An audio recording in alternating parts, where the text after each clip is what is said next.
আকবর আলীর মেয়ের সাথে জাব্বর আলীর ছেলের বিয়ে শুভকামনা রইল। আপনাদের সকলকে সাক্ষী রেখে বলেন কবুল। কবুল। এবার বলো বাবা, তুমি কবুল। কবুল। আপনারা সবাই শুনছেন? তো শুভ কাজে দেরি করতে নেই, চলুন। আল্লাহুম্মা আমিন বিরহমাতিকা ইয়া আরহামার রাহিমিন।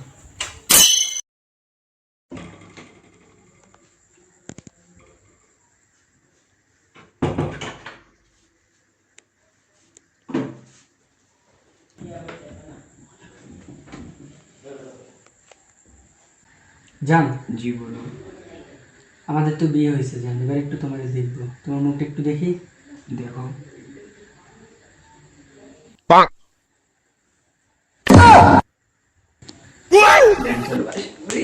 কি করে